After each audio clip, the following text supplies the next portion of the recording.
My marriage broke up when I discovered my husband was sleeping with my sister. Now, amid chaos and betrayal, I'm learning to rebuild my life and find my own strength.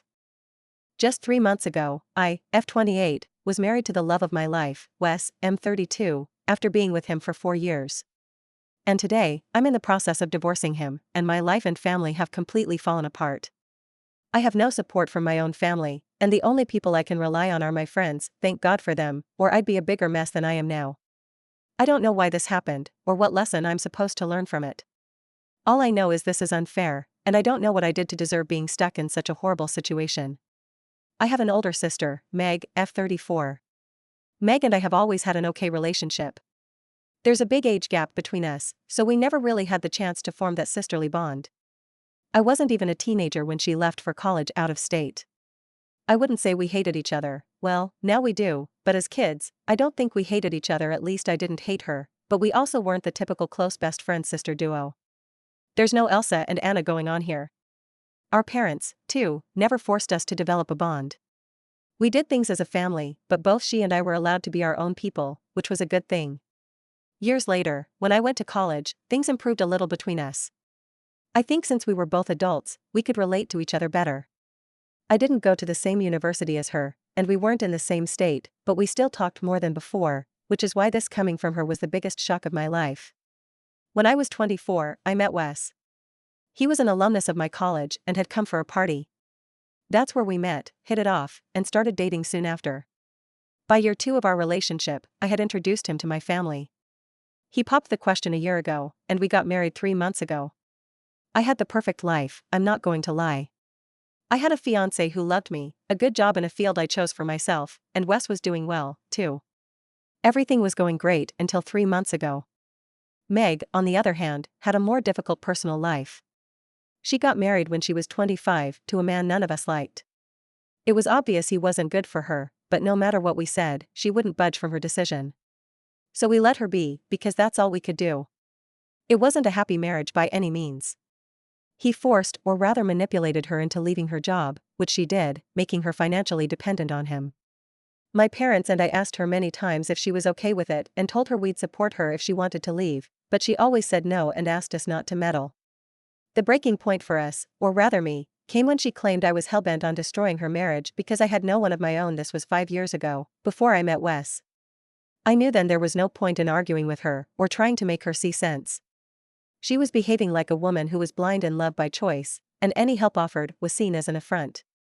That was the last time I spoke to her about her a-hole of a husband, and we had very limited contact for close to 2 years after that.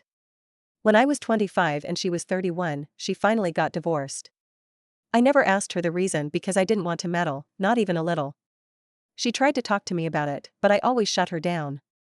Call me cruel or whatever, but I didn't have the energy or willingness to participate in it again. For years, I'd tried looking out for her, but in the end, I was blamed and shamed for it, and there was just no way I was engaging again. It pissed her off a lot, because I assumed she wanted support at that time, but I was out. This isn't to say I was downright cruel or mean to her. We patched up, sort of, and spent time together talking, hanging out. She'd moved to my state, and she even ranted about her issues to me, but I never gave any input. She was welcome to grieve and complain, but I wasn't going to open my mouth when it came to her ex-husband. She knew this, and it pissed her off, so much so that she sometimes tried to rile me up and get a reaction, but I knew better than to fall for it. Wes, for his part, could never understand the dynamic between me and my sister. He used to defend her and say that her judgment was clouded because of her husband, and that I shouldn't hold that against her. According to him, it's natural for people to behave this way when they're in love or when they've made a decision for themselves and it turns out to be wrong.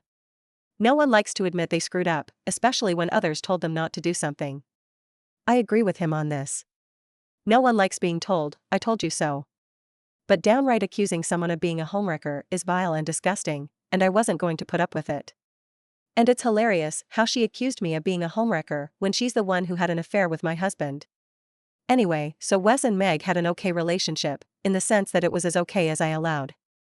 I didn't engage with her much, so Wes's contact with her was limited as well. We met when we had time, and he always had a more sympathetic take towards her than I did. All through my relationship with him, I never suspected they were involved. Their interaction was limited, and I never imagined I would have to worry about something like this, because Wes wasn't the kind of man to cheat. We got married 3 months ago, and everything was great. We had a great ceremony, our families were happy, and everyone attended.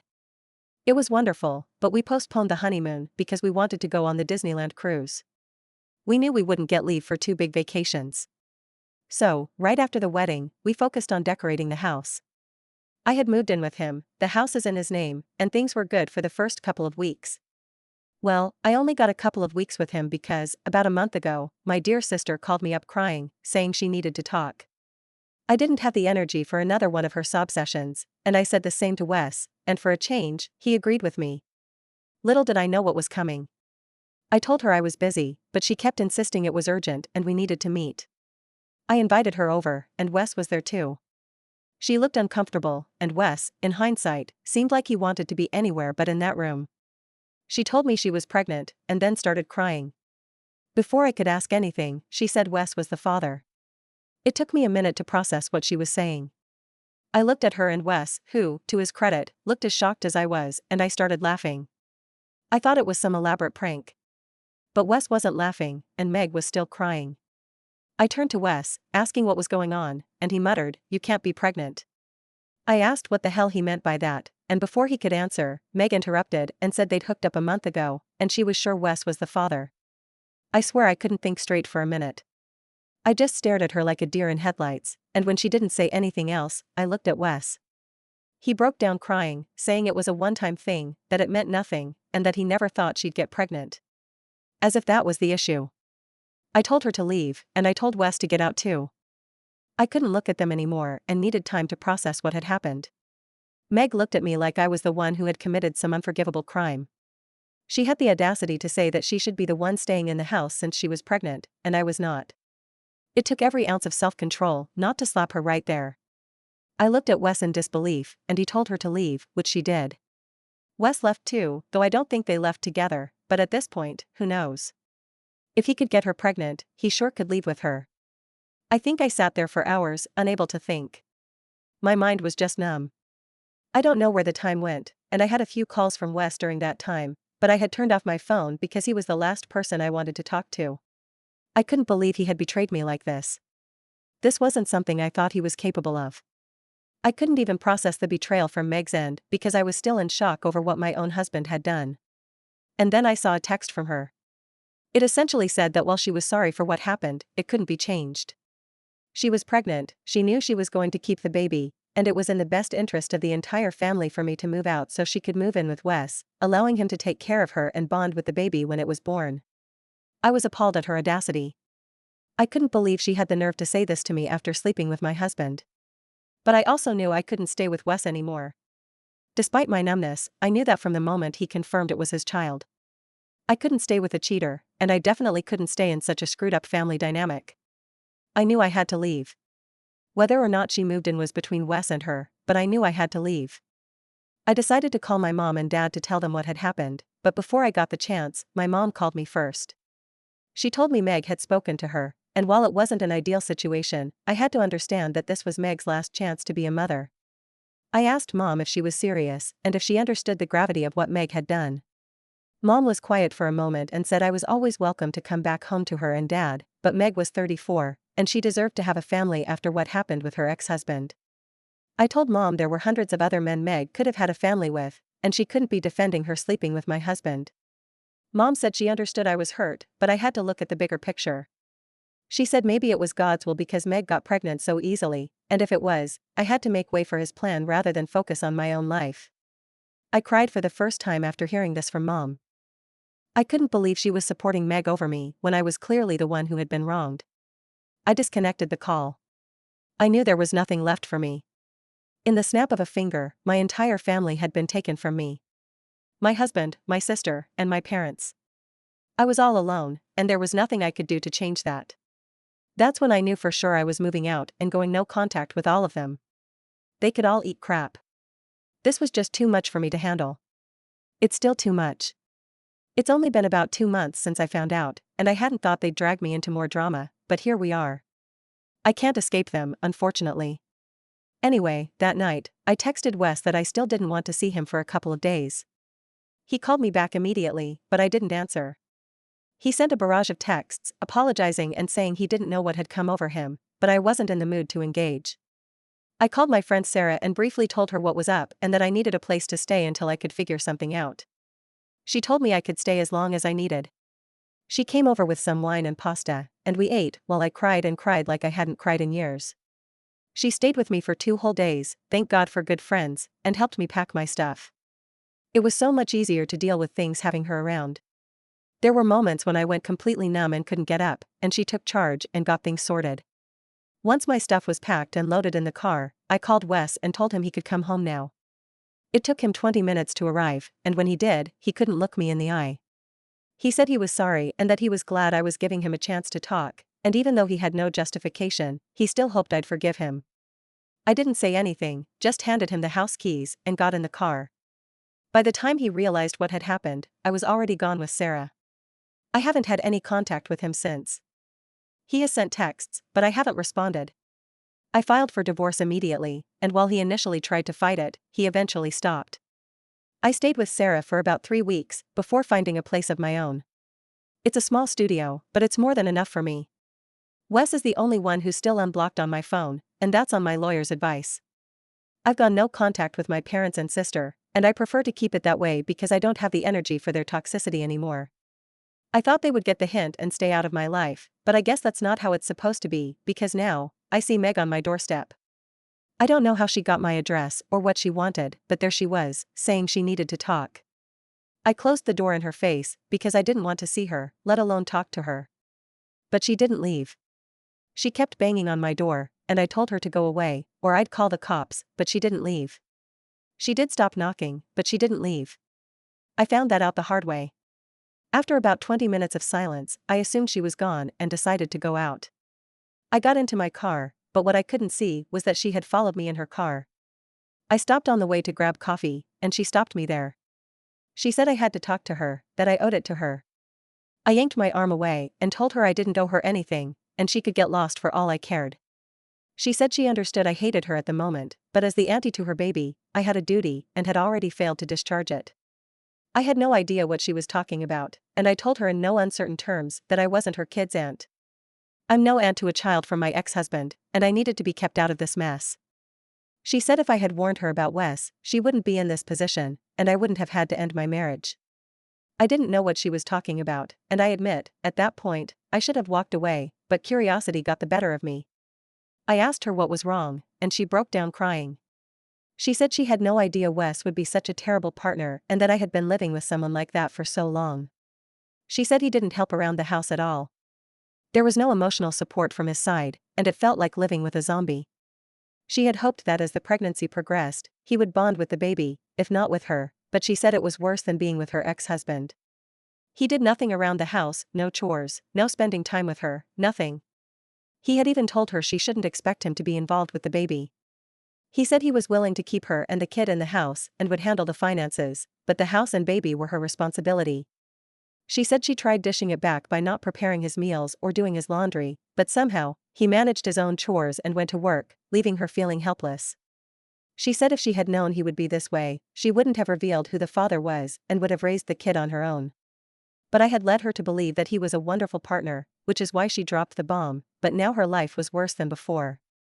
I told her I had no idea how she had the nerve to blame me after sleeping with my husband, but I wished her luck, and she could do whatever she wanted since I was out. She said I couldn't leave her like this, but I wasn't in the mood to listen anymore, so I left the cafe. Now, I'm sitting in my car typing this out because I don't know what to do, how to feel, or who to talk to. This is such a big mess, and I don't know if I'll ever be able to make my way out of this. I just hope she doesn't contact me again, and I hope Wes doesn't find out she met me. I'm worried if he does, he'll start texting and calling me again, and I don't have the energy to deal with that anymore. Edit, I went through all the comments, and they've opened my eyes to what really happened. I was too stunned to process Meg's reaction, but now I realize she may have purposely baby-trapped Wes because she thought he was a good partner, especially after her horrible experience with her ex-husband. I'm not excusing Wes, he hurt me beyond repair, but the more I think about it, the more likely it seems. Her entire tirade earlier was about how she felt cheated because Wes wasn't the partner I propped him up to be. But why should that bother her? Why would she say that if I'd told her the truth, things would be the same? It's disgusting and appalling how vile she can be. I can't believe I second-guessed myself after what she said. And the confusing part is that Wes has never been the way she described him. He's always been so hands-on, and her description seems like a lie. I've never known him to be a slacker, and this behavior baffles me completely. I don't know why he's doing this, and I don't want to know either.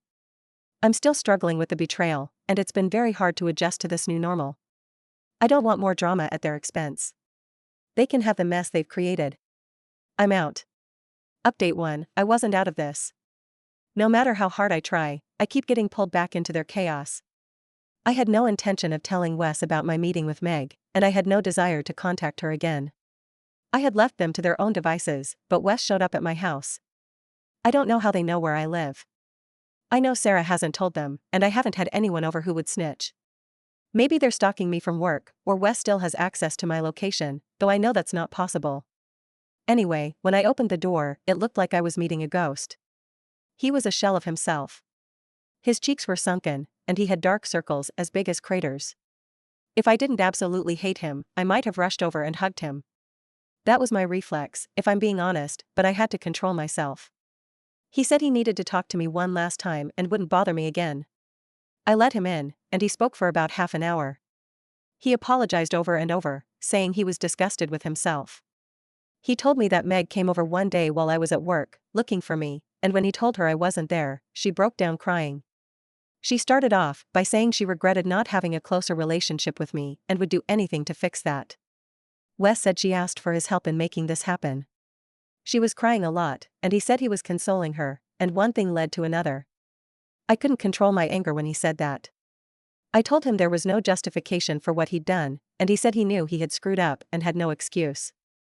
He said he just wanted me to know what had happened. He swore that was the only time anything like that had happened, and he had wanted to tell me immediately, but Meg begged him not to. Even when she told us she was pregnant, he said he was against her keeping it and had asked her to abort it, but she was adamant about keeping the baby. Wes said if I gave him one more chance, he would cut off all contact with her and the baby and start fresh with me. He said he had been acting like a terrible partner on purpose to show Meg they would never be a family, no matter what she tried to pretend. He told me my parents and Meg were manipulating him into accepting the situation, but he knew it was wrong. I asked if he was going to marry Meg, and he said he was in the process of kicking her out. He had tried backhanded tactics, but they hadn't worked, so now he had to face it head-on and kick her out himself. He still held out hope I'd forgive him, and he said he'd chosen to wait for me. I told him there was almost no chance I'd ever go back to him because I couldn't get over the betrayal. I said nothing could be worse than him sleeping with my own sister. I told him he had the luxury of ignoring what happened and moving on, but I was stuck with this family for life. There was already too much unavoidable involvement on my part, and I didn't want to complicate things further. He begged me to reconsider, but I stayed firm. I told him I was going to proceed with the divorce, no matter what, and there was no point dragging it out. He looked heartbroken, and it was just so sad. Despite everything, I still love the guy. That's the worst part. I love him so much, but I can never overlook what he's done. That's the tragedy of it all.